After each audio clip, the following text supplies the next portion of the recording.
اعوذ باللہ من الشیطان الرجیم بسم اللہ الرحمن الرحیم۔ ناظرین مکرم، 92 نیوز چینل کی طرف سے آپ کے مشہور، مقبول اور پسندیدہ پروگرام صبح نور کا میزبان غلام معین الدین نظامی اپنے ساتھیوں سمیت آپ کی خدمت میں سلام عرض کرتا ہے۔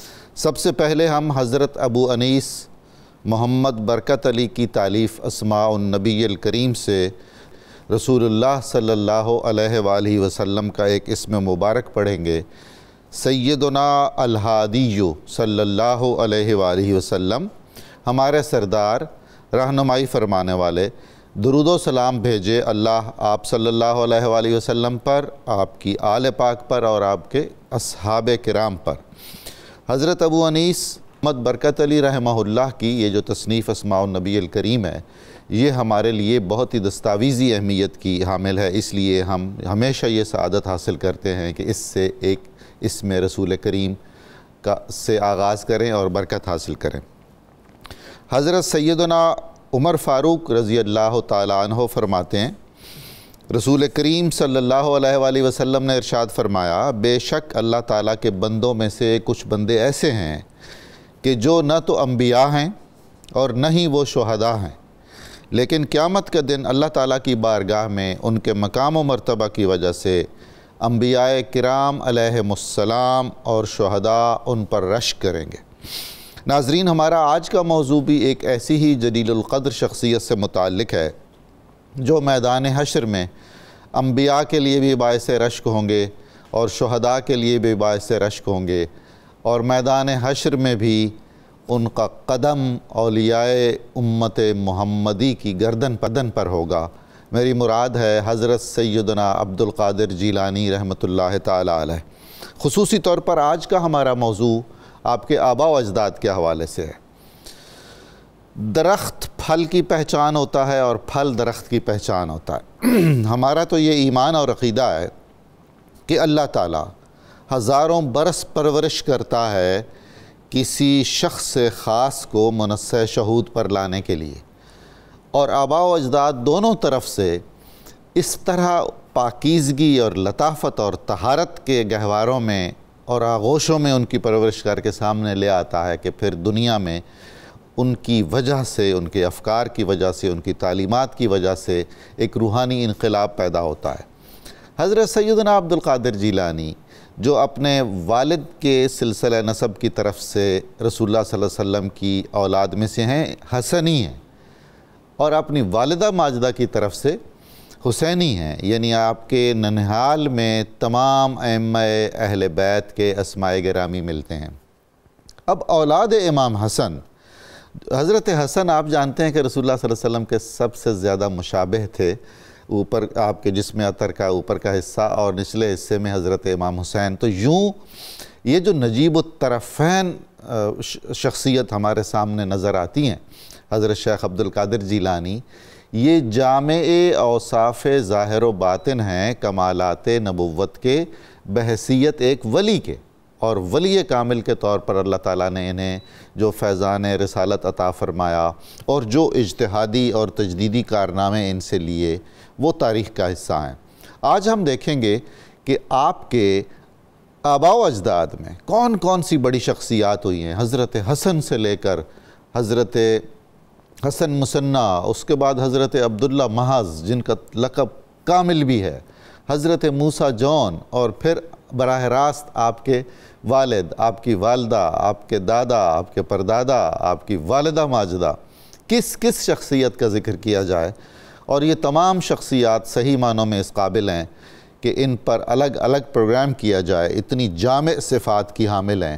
آپ اندازہ فرمائیے کہ وہ شخص جس کو عالم اسلام میں دیگر علمی اور عرفانی القاب کے ساتھ ساتھ بہت سارے عوامی القاب سے بھی یاد کیا جاتا ہو، پیر پیراں، حضرت میراں، بڑے پیر صاحب، 11ویں والے پیر صاحب، کون کون سا لقب ہے جو محبت سے عوام الناس نے انہیں نہیں دیا، اور پورے عالم اسلام میں جب ایسے شخص کے آباء و اجداد کا تذکرہ ہوگا تو ہمیں یہ احساس کرنے میں اور یہ ادراک کرنے میں آسانی ہوگی کہ اللہ تعالیٰ کسی کی تربیت اور پرورش کے لیے کیا اہتمام فرماتا ہے، اس کی تدبیر بالغہ کن کن مراحل سے گزار کر کسی ایک گوہر یکتا کو سامنے لے آتی ہے۔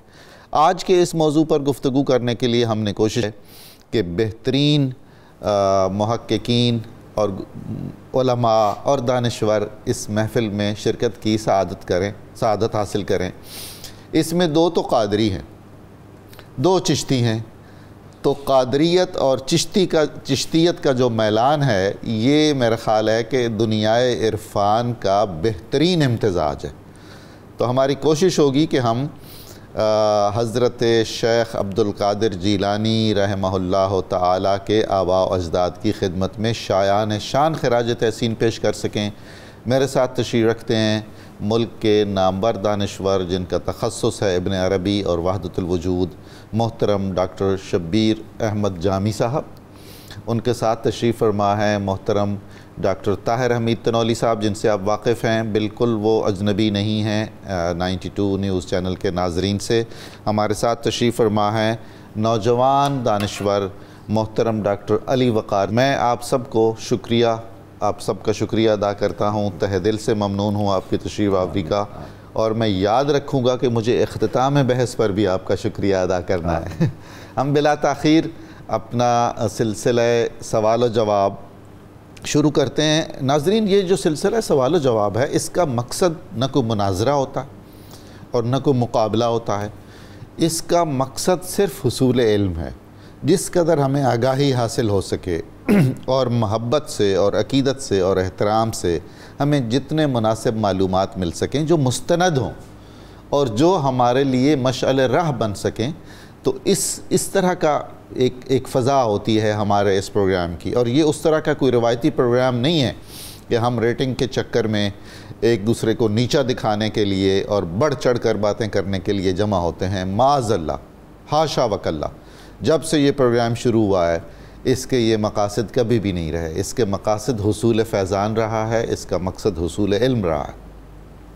تو میں سب سے پہلے محترم شبیر جامی صاحب سے یہ عرض کرتا ہوں کہ رسول اللہ صلی اللہ علیہ وآلہ وسلم کی اولاد پاک میں سے اولاد حسن کی جو فضیلت ہے اور ان کی جو خدمات ہیں دین اسلام میں، اور جو بڑے بڑے نام ان میں پیدا ہوئے ہیں، جیسے حضرت خود امام حسن، حضرت حسن مثنیٰ، حضرت نفس زکیہ، ان کے بارے میں کچھ آپ ارشاد فرمائیے، کیونکہ یہ اجداد ہیں حضرت شیخ عبدالقادر جیلانی رحمۃ اللہ تعالی علیہ کے۔ بسم اللہ الرحمن الرحیم۔ محترم معین نظامی صاحب نے ابتدائی بہت خوبصورت گفتگو کی۔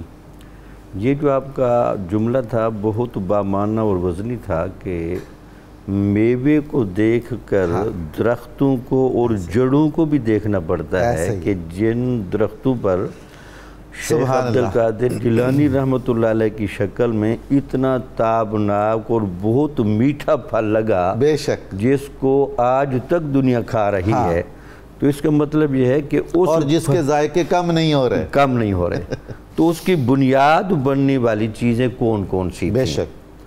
تو حضور نبی اکرم صلی اللہ علیہ وسلم کو اللہ تعالیٰ نے جو نظام ہدایت دے کر بھیجا، جی ہاں، اس نظام ہدایت کی حفاظت اور تکمیل کے اسباب بھی ہر زمانے میں مہیا فرمائے۔ سبحان اللہ۔ وہ جو نظام ہدایت کے لیے معیار کامل بننے والے لوگ تھے، جی، ان معیار کامل بننے والے لوگوں کی نشاندہی آپ کی اولاد پاک کی شکل میں کی گئی۔ سبحان اللہ۔ اور قرآن اس وجہ سے اس آیت کریمہ کو لے آیا، لا اسألکم علیہ اجرا الا المودۃ فی القربى۔ سبحان اللہ۔ تبلیغ دین پر میں تم سے کوئی اجر نہیں مانگتا، سبحان اللہ، لیکن ایک بات تمہیں میں بتا کے جا رہا ہوں، یہ مودت فی القربى کو ہمیشہ ذہن میں رکھنا، تاکہ تم دین کے معیار پر کمپرومائز نہ کر سکو۔ دین کی حقیقت، دین کی کاملیت اور دین کا پورا شباب جی آپ کو الا المودۃ فی القربى میں نظر آتا ہے۔ تو اس کے بعد دیکھ لیں کہ یہی محبت فی القربى جامی صاحب، یہ جو فرمایا جاتا ہے بہت سارے میں نے اکابر سے سنا ہے، میں چاہتا ہوں کہ آپ اس کی تائید، تصدیق اور توثیق فرما دیں کہ یہ جو اولاد رسول صلی اللہ علیہ وآلہ وسلم ہے، خصوصاً حضرت حسن اور حضرت حسین، یہ تفسیر مجسم ہے انا اعطیناک الکوثر کی، بالکل ٹھیک، چلتی پھرتی کوثر ہے، بالکل ٹھیک۔ انا اعطیناک الکوثر کی ایک تفسیر یہ بھی کی گئی ہے کہ آپ کو جو کثیر اولاد ملے گی، دیکھنے میں تو آپ کے صاحبزادے دنیا سے وصال کر گئے تھے، لیکن آپ کی اس پاک بیٹی سے جو اولاد بعد میں چلی، یہ اسی خیر کثیر کے جھرمٹ میں آتی ہے۔ کوئی شک نہیں، اس پر ہمارے مفسرین بھی گئے ہیں اور محققین کا بھی اجتماع ہے۔ تو یہ جو دین کی کاملیت کا آپ جب بھی دیکھنا چاہیں گے تو یہ جو ائمہ اہل بیت ہیں آپ کو نمایاں نظر آئیں گے۔ امام حسن علیہ السلام کی سوانح پڑھ کے دیکھیں، ان کے جہاں اور بہت سارے فضائل ہیں، سیدہ شباب اہل الجنہ، تو اسے اندازہ لگائیں کہ وہ کیا معیار ہوگا۔ اب ہم حضور نبی اکرم صلی اللہ علیہ وسلم کے بارے میں یہ تو نہیں کہہ سکتے کہ آپ جذباتی تھے، بے شک، یا آپ اولاد کی محبت میں بہہ گئے تھے، بلکہ آپ اس معیار کو چیک کر رہے تھے کہ جنتی ہونے کا اور جنت کے سردار ہونے کا جو بھی معیار بنتا ہے وہ میری یہ اولاد پورا کر کے دکھائے گی۔ کیا بات ہے، سبحان اللہ۔ تو اسی وجہ سے آپ دیکھیں یہاں عبادت کا، یہاں دین کا، یہاں جہاد کا، یہاں صلح کا، یہاں حوصلے کا، حلم کا، یہاں وقار و حلم کا، آپ کو ہر رنگ نظر آئے گا۔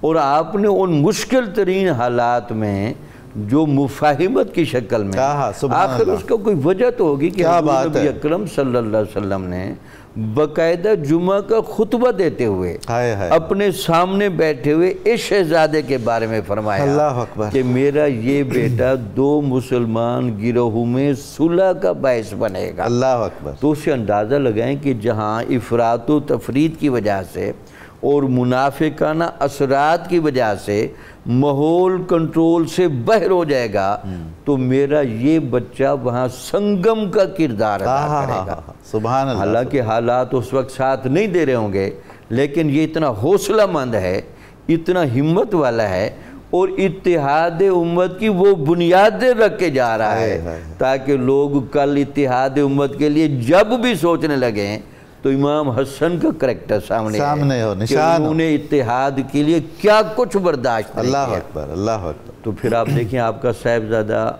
امام حسن مثنیٰ، جی، ان کے بارے میں تو امام اصبعی نے باقاعدہ لکھا ہے کہ ان کے اوپر وقار کا، سبحان اللہ، عبادت و ریاضت کا اور خشیت کا وہ رنگ تھا۔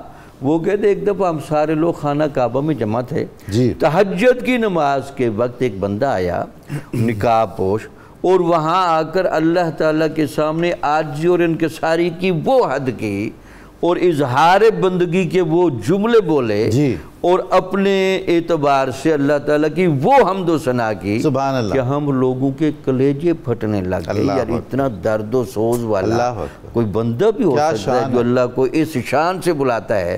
تو جب آپ کے نقاب ہٹا تو ہم سارے حیران ہو گئے۔ امام حسن مثنیٰ صاحب ہیں جو خانہ کعبہ میں کھڑے ہو کر جو رب کی تعریف کر سکتے ہیں، تو ان کا تو امتیاز ہے۔ جی ہاں جناب، ڈاکٹر طاہر حمید تنولی صاحب، حضرت امام حسن میں ہمیں حسن یوسف بھی نظر آتا ہے۔ حسن یوسف کیا، حسن محمد صلی اللہ علیہ وآلہ وسلم نظر آتا ہے، اور آپ کی ذات والا صفات میں ہمیں صبر ایوب بھی بتمام کمال نظر آتا ہے، حلم ایوبی۔ کہا جاتا یہ ہے، ایک عمومی تاثر یہ ہے کہ جو اولاد حسن ہے ان کا رجحان صلح جوئی کی طرف رہا، اور وہ میدان عمل میں یا شہادت کے میدان میں پیچھے رہے۔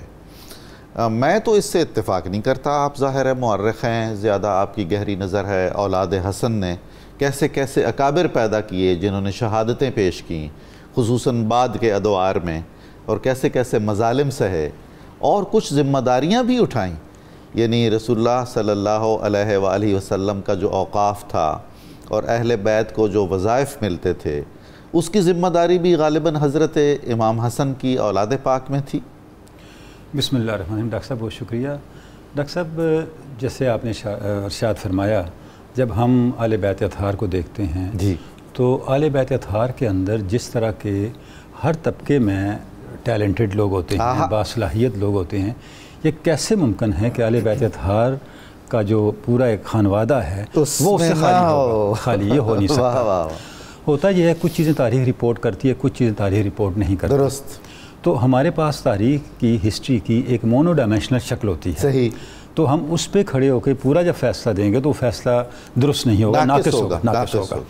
تو امام حسن علیہ السلام کی اولاد کے اندر ہر طرح کا جو ایک ٹیلنٹ ہے, ایک کنٹریبیوٹ کرنے والا سوسائٹی کے لیے ایک وصف ہے, وہ آپ کو بدرجہ کمال نظر آتا ہے. جی ہاں. دیکھیں انہوں نے بعد کے ادوار میں بھی چیلنج کیا باطل کو. حضرت نفس زکیہ کا بھی ذکر ہوا. کمال ہے. اب آپ دیکھیں حضرت نفس زکیہ نے اس زمانے میں حق کے لیے آواز بلند کی جب بڑے بڑے لوگ نہیں کر رہے تھے, اور کتنے بڑے بڑے لوگ ان کے معاصرین تھے جو ان کے ساتھ چلنے کی ہمت بھی نہیں کر سکے. بالکل. یہ بھی تو ہسٹری ہے. تو حضرت امام حسین سے وہ مواقع کم نہیں ہے, یعنی حضرت نفس زکیہ کا, بلا شبہ. اور آپ کا اسم گرامی دیکھ لیجیے, بلا شبہ, یعنی نفس زکیہ جس کا لقب ہو, ایسا ہی ہے. اس کے زہد و عرفان اور اس کا کیا عالم ہو نہیں سکتا. اچھا اب اگر آپ ہسٹوریکلی دیکھیں تو حضرت نفس زکیہ تک آتے آتے تو سسٹم بہت اسٹیبلش ہو چکا تھا. جی. سسٹم کی گرفت بہت بڑھ چکی تھی, اور جو سسٹم کے ہاتھ پاؤں ہیں وہ اپنے خلاف کھڑے ہونے والوں تک گرفت کرنے کے لیے زیادہ طاقتور ہو چکے. اس کا مطلب یہ ہوا کہ اس دور میں باطل کو چیلنج کرنا خطرات کے لحاظ سے کچھ کم نہیں تھا. جی. لیکن وہ جو خون حسن تھا وہ تو باطل کو دیکھ کے سکون نہیں رہ سکتا تھا, لہٰذا انہوں نے چیلنج کیا.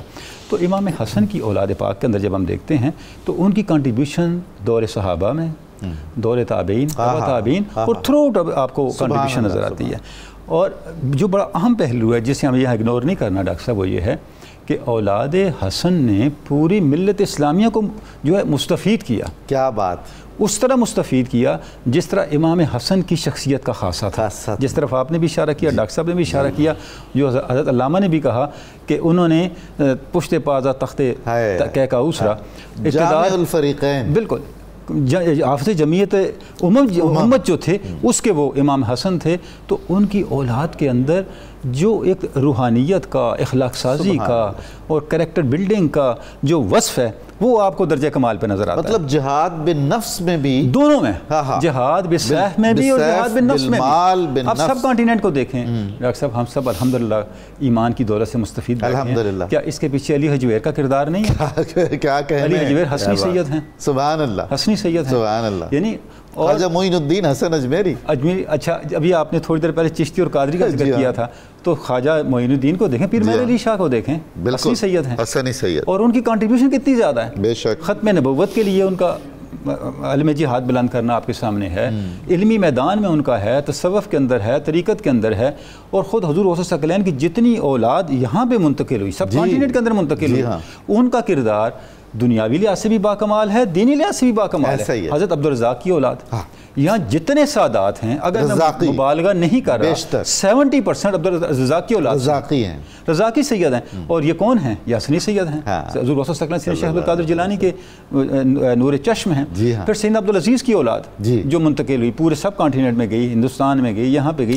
سیدنا طاہر علاء الدین القادری الگیلانی حضرت عبدالعزیز کی اولاد میں سے ہیں. اچھا, حضرت عبدالعزیز کی اولاد میں سے. اب آپ دیکھیں کہ ان کا جو رسوخ تھا, ان کا جو دست تربیت تھا, وہ کہاں کہاں تک پہنچا. سبحان اللہ. اہل علم جانتے ہیں, مولانا محمد علی جوہر حضور سیدنا طاہر علاء الدین کے دادا جان کے دست پہ بیعت تھے, شیخ الدین کے مرید تھے. بالکل. سبحان اللہ. تو جو حضرت حسن کی اولاد ہے, ان کا رول ہمیں دائرہ اقتدار کے اندر بھی نظر آتا ہے, حلقہ اقتدار کے اندر جو ریاستی ذمہ داریوں میں بھی نظر آتا ہے, میدان جہاد میں بھی نظر آتا ہے, اور اصلاح کے میدان میں بھی, دین کی تبلیغ کے میدان میں بھی نظر آتا ہے. کوئی شعبہ آپ کو ایسا نہیں ملے گا. علم و فضل میں, تفسیر, حدیث, فقہ, ہر میدان کے اندر, تصوف کے اندر, ان جو حسنی سادات ہیں انہوں نے کنٹریبیوٹ کیا اور اس امت کو بلڈ اپ کیا, اس امت کو بنایا ہے.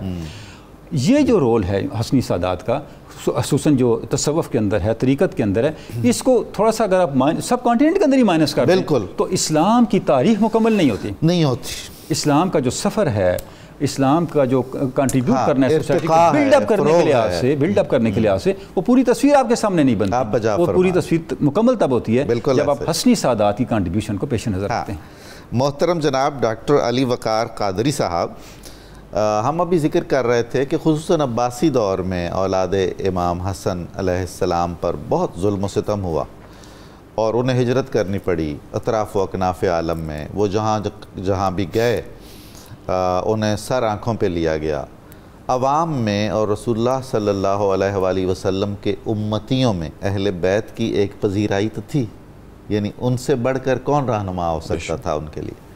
تو کچھ علاقوں میں ان کی مقامی حکومتیں بھی قائم ہوئیں. تو آپ کیا سمجھتے ہیں کہ تاریخ اسلام میں خاص اس حوالے سے کہ جو پھیلاؤ ہوا اولاد امام حسن کا، جس میں تنولی صاحب نے بھی اشارہ کیا خود سب کانٹیننٹ جنوبی ایشیا، تو اس پر آپ کچھ عنایت فرمائیے ہمیں. بسم اللہ الرحمن الرحیم. بہت شکریہ، اور آپ کو یہاں دیکھ کے بڑی تسکین. آپ کی محبت. دیکھیے، امام حسن علیہ السلام کی ذات پاک سے مجھے ایک غیر معمولی لگاؤ اس حوالے سے ہے جی کہ لوگ امام مظلوم امام حسین کو کہتے ہیں. سبحان اللہ. میں سمجھتا ہوں کہ امام مظلوم امام حسن ہے. لا ریب.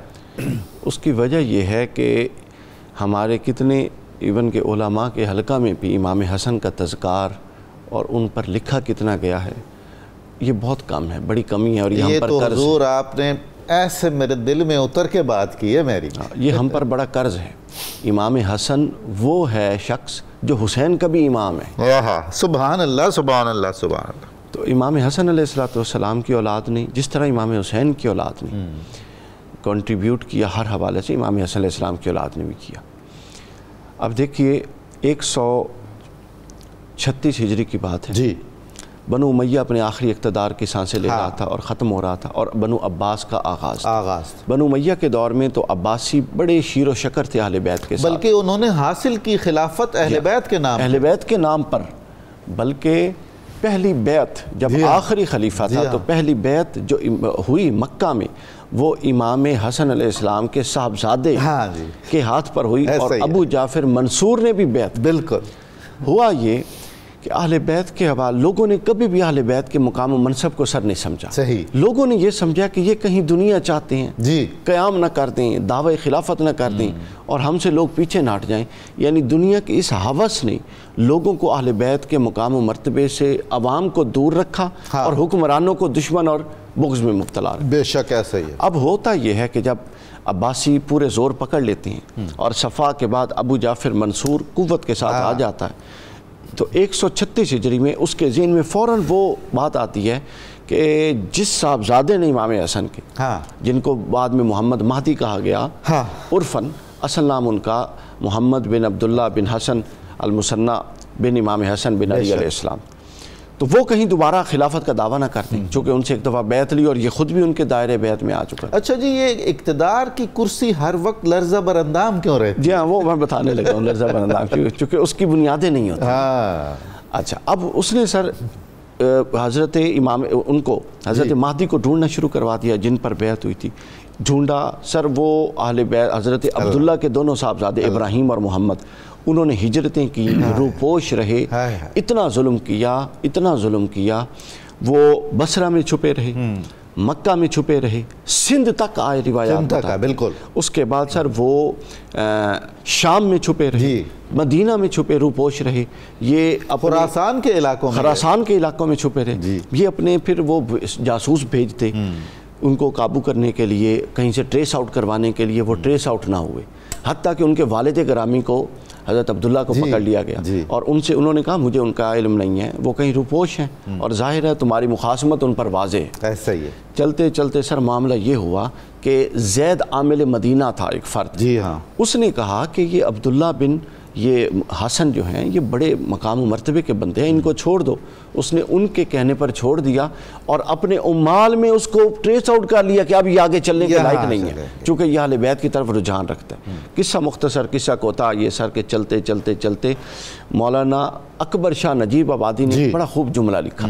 وہ کہتے ہیں کہ تم تو ذکر کرتے ہو اولاد حسین کا، سبحان اللہ، اور تم ذکر کرتے ہو مخاصمت بنو امیہ کا، سبحان اللہ. انہوں نے لکھا بنو امیہ نے جتنی اولاد رسول قتل کی وہ میدان جنگ میں جب سامنے آئے تو قتل کی، بالکل، لیکن گمانوں کی بنیاد پہ ٹریس آؤٹ کروا کے، اور یہ ظلم و بربریت یہ بنو امیہ نے بھی نہیں کی تھی جو بنو عباس نے کی۔ اس میں کوئی سر 11 افراد بالکل آل امام حسن علیہ السلام کی اولاد سے جو سرکردہ اور بڑے لوگ تھے ان سب کو گرفتار کروایا گیا، حتیٰ کہ مورخین نے لکھا ہے کہ زمین پر اولاد حسن میں سے کوئی فرد آزاد نہ رہا، ایسا ہی ہے، یا اگر زندہ رہا تو روح پوش ہو کر ان کی قید میں آ گیا، اور بالآخر پھر ان کو چلتے چلتے یہ 6-8 سال کا گیپ ہے، 136 ہجری سے شروع ہو کر بالآخر 144 ہجری تک جب یہ ٹریس آؤٹ نہیں ہوئے تو پھر ان کے موافقین حضرت امام حضرت عثمان غنی رضی اللہ تعالیٰ عنہ کے جو پڑپوتوں کے آگے اولاد تھی وہ ان کے موافقین تھے، جی ہاں، ان کو ساتھ لے لیا گیا اور ان کے سر قلم کر دیے گئے۔ کس جرم میں کر دیے گئے؟ ان کو زمین پر رہنے نہیں دیا گیا، یہ قید و بند، اہل بیت کے تمام امام قید و بند میں اللہ نے ان کو شہادت کی موت عطا کی۔ کربلا کی بھی کتنی قسمیں ہیں؟ جی ہاں، یہ سب کربلائیں ہیں جو آگے چلتی ہیں۔ اس کی وجہ یا سر یہ تھی کہ جو دنیا ہے نا، ایک اہل بیت اور آل علی وہ ہے کہ جنہوں نے صحیح معنوں میں دنیا کو جوتے کی نوک پہ رکھا۔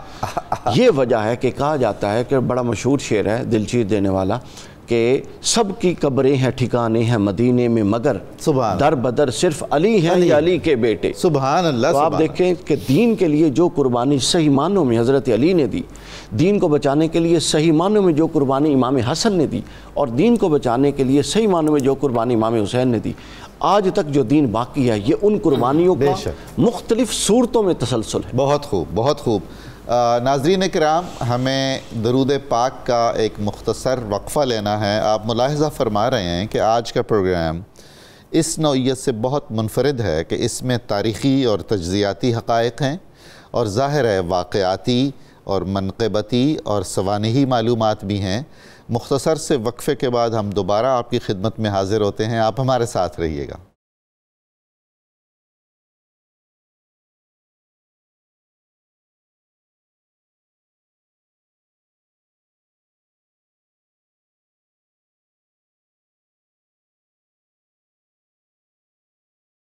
ویلکم بیک ناظرین، اس خوبصورت پروگرام میں آپ کی دوبارہ تشریف آوری کو خوش آمدید کہتا ہوں اور آپ کی خدمت میں سلام عرض کرتا ہوں، اپنا بھی اور اپنے معزز مہمانوں کا بھی۔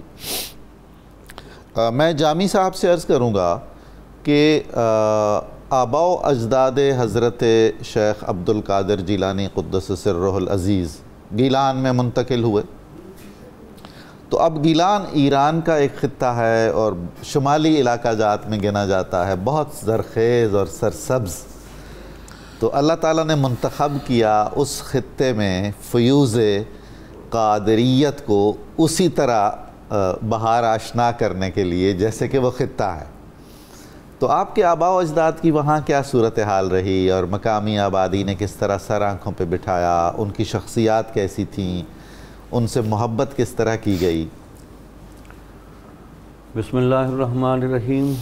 یہ تاریخ کی کتب میں اور سوانح نگاروں میں یہ باتیں بھی بہت خوبصورت کی ہیں۔ خوب بھئی، جن مشائخ نے جن جگہوں پر ڈیرے لگائے ان کو نور بصیرت سے اس جگہ اور علاقے کی موافقت سبحان اللہ اور اس جگہ کی اثر پذیری کا اندازہ ہو جاتا تھا۔ یہ جو حدیث مبارکہ اتقوا فراست المومن فَإِنَّهُ يَنْظُرُ بِنُورِ اللَّهِ، سبحان اللہ سبحان اللہ۔ داتا صاحب اگر لاہور میں آ کر بیٹھے ہیں تو نگاہ بصیرت تھی، اجمیر میں خواجہ معین الدین چشتی آئے تو ویسے نہیں آئے، بے شک۔ تو گیلان میں حضور غوث پاک کے آباء و اجداد جو آ رہے تھے، جہاں اس علاقے کی ظاہری سرسبز و شادابی بھی تھی اور اس جگہ کی پناہ گاہ ہونے کے اعتبار سے بھی برتری تھی، اور پھر اس علاقے میں پذیرائی اور اثرات اور اسلام کے ایک زوردار طریقے سے پھیلنے کے بھی امکانات تھے، بے شک و شبہ۔ وجہ یہی لگتی ہے کہ اس جگہ کو فوکس کیا گیا، اور حضور غوث پاک کے نام کے ساتھ گیلانی کے لفظ نے بھی شہرت پانی تھی، زندگی بھر اس نے بھی زندہ ہو جانا تھا۔ تو پھر آپ جب یہاں تشریف لائے، ایک تو علاقے کی سرسبز و شادابی کی وجہ سے جو ان آل حسن کو تھکاوٹیں تھیں، جو پریشانیاں تھیں، اسٹریٹجک امپورٹنس بھی ہے، یہ بالکل ٹھیک ہے، یعنی اس علاقے کی بالکل ٹھیک۔ پھر آپ نے دیکھا کہ وہاں کی تہذیبوں نے جس انداز سے اس خاندان کو لیا، ہاں یہ کمال ہے، سب سے زیادہ تو اس کو اسلام قبول کیا۔ بے شک۔ بلکہ یہاں میں ایک جملہ کہوں، سلسلہ قادری میں کہا جاتا ہے نسبت ادراک کا بڑا غلبہ ہے، درست، تدبر و تفکر کی گہری کیفیت ہے۔ صحیح، یہ یونانی تہذیب کے اثرات سے بھی زیر اثر علاقے تھے۔ واہ، یہاں یہ بھی کیا ضروری خوب، تھا بہت کہ خوب۔ ایک ایسا زوردار خاندان ہے جو ان علاقے میں وہ عقل پسندی کے جو مطلقانہ تصورات تھے اس کو اسلام کے ساتھ ہم آہنگ کر کے اس کو اسلام کی طرف میل کر سکے۔ تو یہی وجہ ہے کہ یہاں اس خاندان کو لایا گیا، بلکہ اس کو قبلہ نظامی صاحب یہ سمجھے یہ قدرت ایک ماحول بنا رہی ہوتی ہے کہ یہ وہ جگہ ہے جہاں آپ کا فیض چمکے گا۔ ایسا ہی ہے۔ اچھا، وہاں کی جو آبادیاں تھیں انہوں نے ان کو سردار دینی بھی مانا، بے شک، اور پھر ان کو باقاعدہ دین کے اعتبار سے، فقاہت کے اعتبار سے، قاضی ہونے کے اعتبار سے اور ضمنی حکومتوں کے اعتبار سے بھی بڑی پذیرائی تھی۔ سبحان اللہ، سبحان۔ تو اس وجہ سے یہ خاندان جب جہاں جوبن کے ساتھ رہا اور یہاں انہوں نے باقاعدہ ادارے بھی قائم کیے، یہاں باقاعدہ وعظ و تبلیغ ہوتی تھی، فتویٰ جاری ہوتا تھا، اور حضرت عبداللہ سومئی کا خاندان، پھر اس کے علاوہ حضور غوث پاک کے ابا و اجداد، یہ حسینی اور حسنی سنگم یہاں کٹھا فیض دینے کے لیے جمع ہو گیا تھا، چونکہ نگاہیں انتظار کر رہی تھیں کہ شیخ عبدالقادر جیلانی نے یہاں پیدا ہونا۔ ہزاروں سال نرگس اپنی بے نوری پہ روتی ہے، بڑی مشکل سے ہوتا ہے چمن میں دیدہ ور پیدا، تو اللہ تعالیٰ نے چمن گیلان کو منتخب فرمایا اس گل سرسبد کے ظہور کے لیے۔ بالکل ٹھیک، سبحان اللہ، سبحان اللہ۔ جناب تنولی صاحب، ہم اسی بات کو آگے بڑھاتے ہوئے حضرت شیخ کے آبا و اجداد کے بارے میں مزید آپ ارشاد فرمائیے، جو ان کی ذاتی خصوصیات تھیں، صفات تھے، کمالات تھے، کرامات تھیں، واقعات تھے، کیونکہ جو ذہن انسانی ہے وہ آسانی سے تو متاثر نہیں ہوتا کسی بھی شخصیت سے۔ جی ڈاکٹر صاحب، بالکل آپ نے درست فرمایا، جیسے ڈاکٹر صاحب ابھی بات کر رہے تھے، حضرت غوث ثقلین سیدنا شیخ عبدالقادر جیلانی کے اجداد کو، چاہے ددیال کو دیکھیں یا ننیال کو، دونوں اپنے تقوی، صالحیت، روحانیت کے لحاظ سے اس درجہ کمال پہ نظر آتے ہیں کہ اس کی مثال ملنی مشکل ہے۔ آپ کے والد گرامی کا ذکر کرتے ہیں، حضرت موسیٰ جن کا نام تھا، لیکن ابو صالح موسیٰ، لیکن جنگی دوست آپ کا لقب تھا۔ صاحب قلائد الجواہر نے لکھا ہے، جو حضرت غوث ثقلین کی بڑی مستند بائیوگرافی ہے، کہ آپ کو جنگی دوست کہتے اس لیے تھے کہ آپ جہاد اصغر اور جہاد اکبر دونوں میں صاحب سیف تھے۔ کیا بات! یعنی ان کی نفس کشی دیکھیں، ان کے مجاہدات دیکھیں، ان کا تقوی دیکھیں، ان کی صالحیت دیکھیں، اور ظاہری طور پر بھی جہاد کے اندر ان کا جو شوق اور شغف تھا اس نے ان کو جنگی دوست کا ٹائٹل دے دیا۔ کمال ہے۔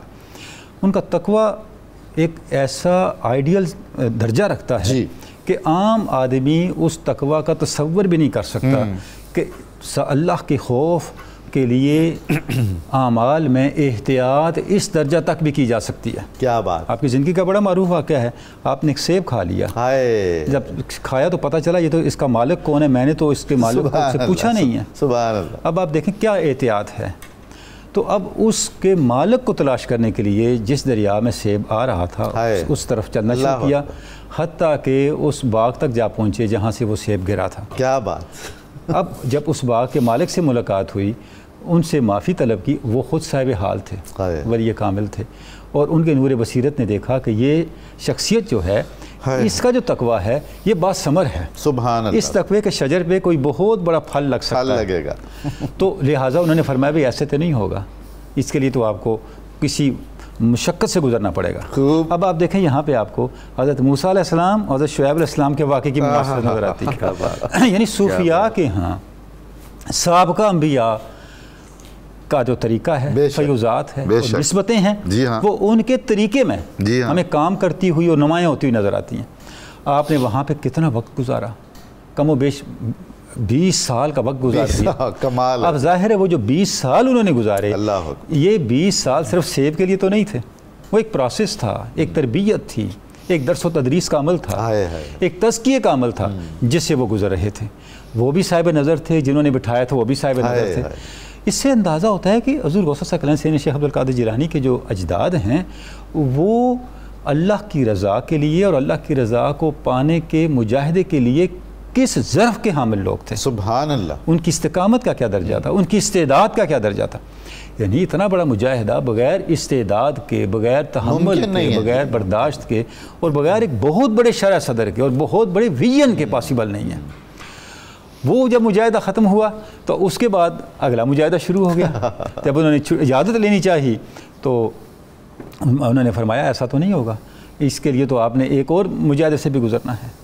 اب اگلا بات جو انہوں نے کی وہ کمال بات تھی کہ آپ کو میری بیٹی کے ساتھ نکاح کرنا ہوگا جس کے حواس بھی درست نہیں ہیں اور جوارح بھی درست نہیں ہیں. اللہ اللہ. اب آپ تصور کریں کہ یعنی اب اگلا تقویٰ دیکھیں آپ. اللہ.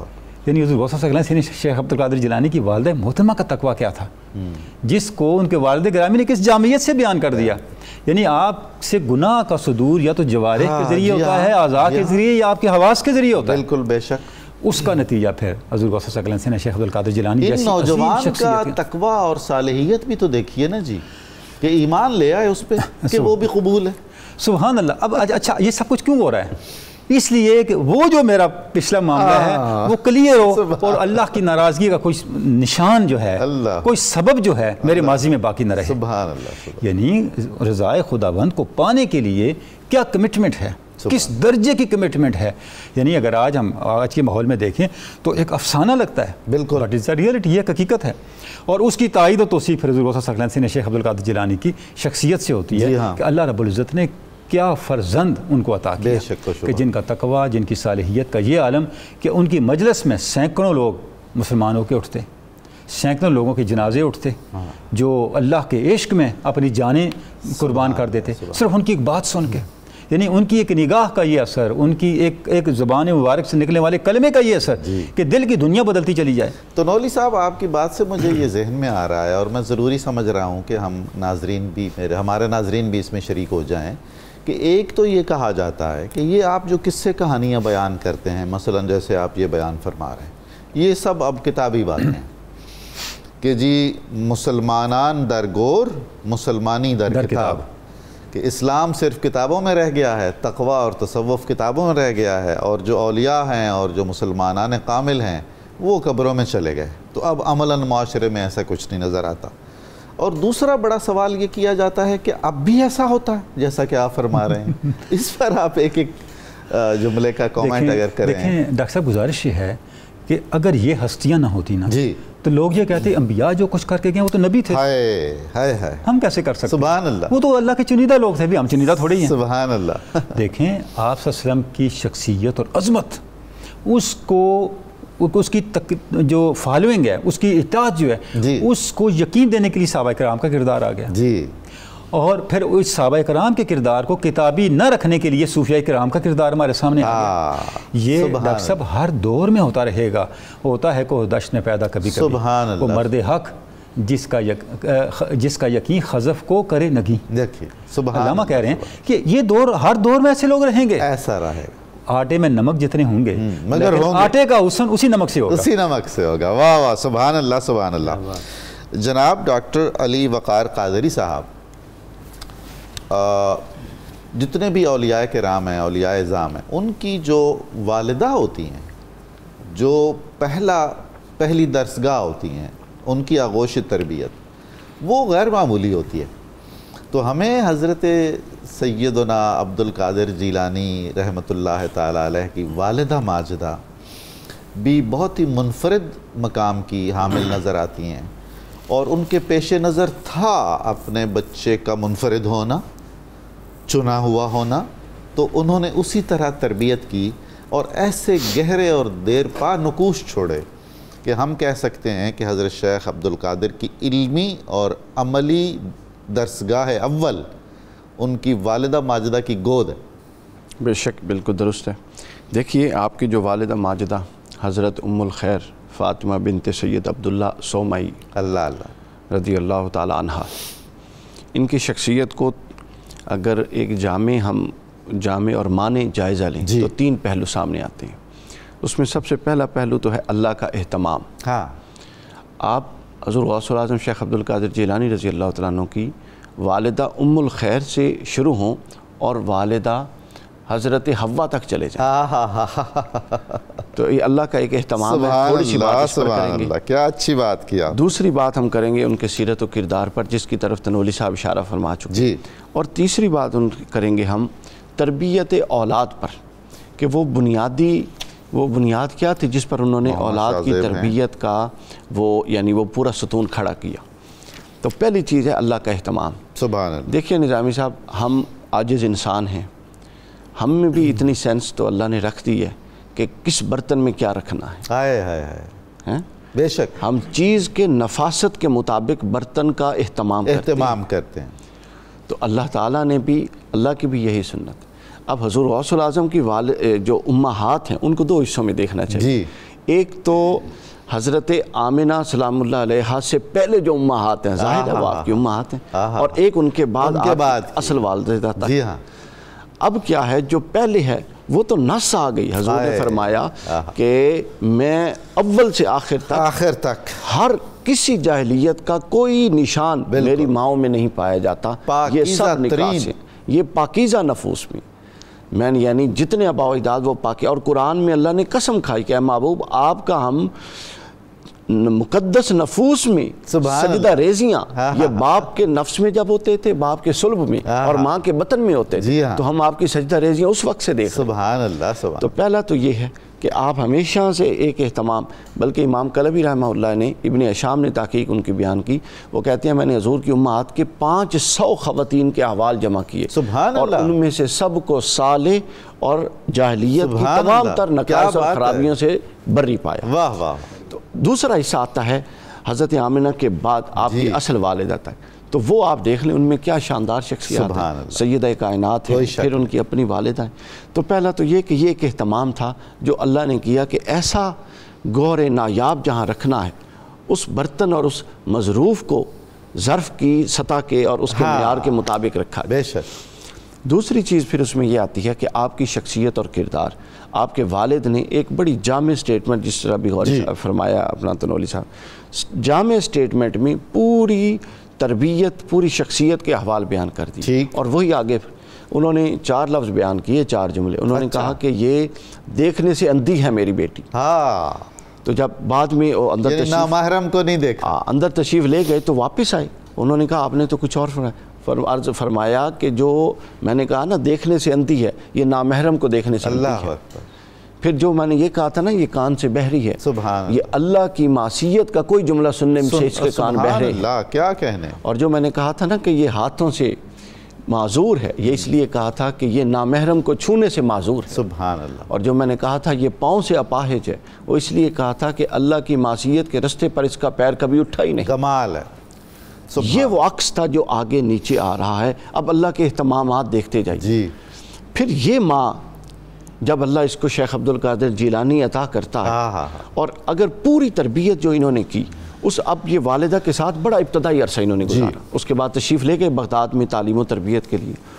اور 2 واقعات پیش آئے. ایک واقعہ یہ کہ ایک اونٹ کے پیچھے چل رہے تھے اور اس نے کہا عبد القادر تم جنگل میں میرے پیچھے چل رہے ہو، تجھے اس مقاصد کے لیے تو پیدا نہیں ہوا. اور پھر اس کیفیت سے واپس گھر آئے تو چھت پہ چڑھتے ہیں تو دیکھتے ہیں کہ میدان عرفات عالم مثال میں. سبحان اللہ.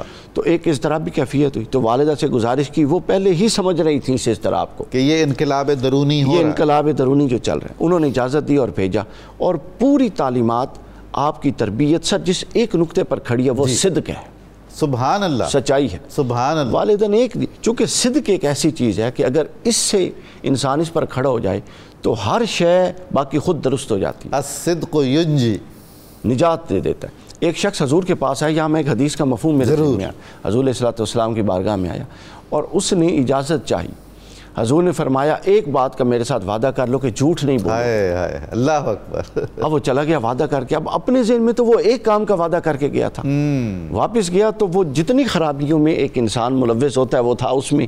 وہ کہتا ہے اگر یہ کام کیا اور حضور نے پوچھ لیا تو میں تو جھوٹ نہ بولنے کا وعدہ کر کے یہ کام کیا. گویا اس ایک صدق کے وعدے نے جو رسول اللہ سے کر کے گیا تھا پوری شخصیت کو ری شیپ کر دیا. تو حضور غوث الاعظم جب نکلے تو والدہ نے کہا کہ بیٹا ہمیشہ سچ بولنا، 40 درہم گدڑی کے اندر سی کے ڈالا. تو وہ دیکھیے اس سچ کی تاثیر دیکھیے. ضرب المثل بنا ہوا ہے جی، ضرب المثل بنا ہوا ہے. اور وہ چوروں کا سردار لے کر گیا کہ یہ بچہ یہ کہتا ہے. انہوں نے کہا کہ آپ نے کیوں بتایا، ہمارے تو علم میں تھا نہیں. بالکل. تو آپ نے فرمایا کہ اس لیے بتایا کہ میری ماں نے مجھے کہا تھا کہ سچ بولنا. وہ قدموں میں گر گئے کہ ہم رب کے نافرمان ہیں، یہ ماں کا اتنا فرما بردار. سبحان اللہ. تو رب کی فرما برداری کا کیا عالم ہوگا. یہاں سے آپ کا وہ سفر اور وہ مؤثریت عوام الناس تک پہنچی.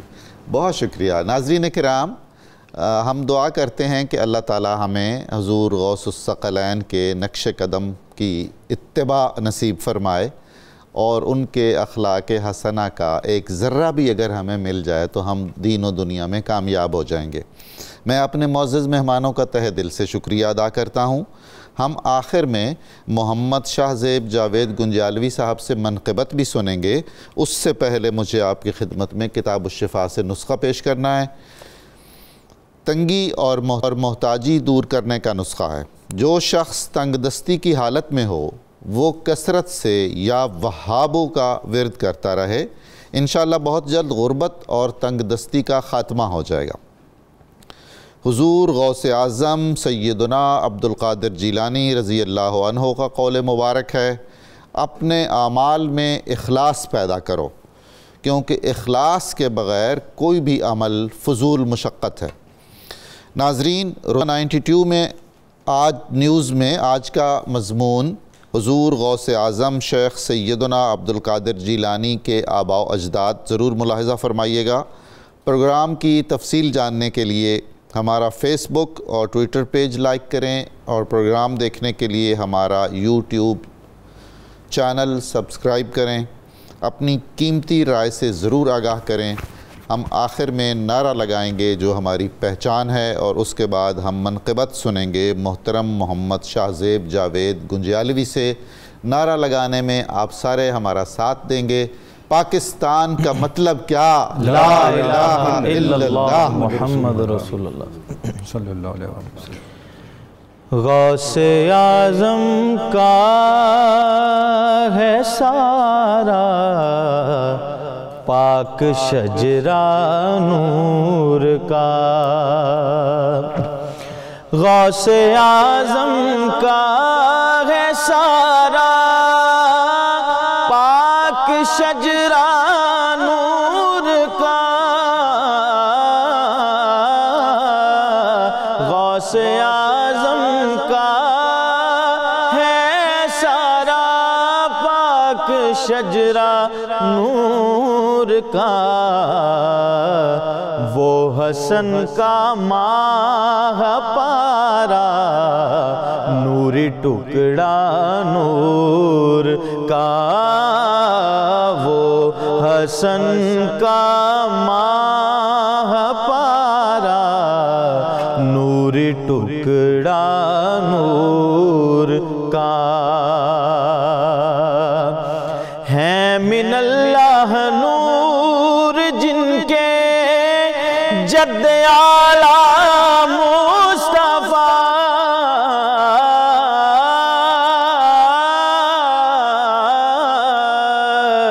ہے من اللہ نور جن کے جد اعلیٰ مصطفیٰ. ہے حسنی باغ میں وہ پھول مہکا نور کا. ہے حسنی باغ میں وہ پھول مہکا نور کا. ہیں ابو صالح کے لختے دل میرے غوث الورا.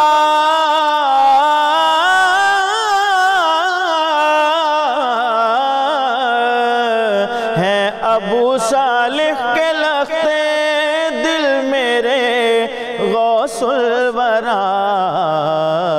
اولیاء کے پیشوا سے فیض پایا نور کا. اولیاء کے پیشوا سے فیض پایا نور کا، ساجد ان کی شان و عظمت کا جہاں ہے معترف، ساجد ان کی شان و عظمت کا جہاں ہے معترف، مانگتا میں بھی ہوں ان کے در سے صدقہ نور کا، غوث اعظم کا ہے سارا پاک شجرہ نور کا، وہ حسن کا ماہ پارا نور ٹکڑا نور کا۔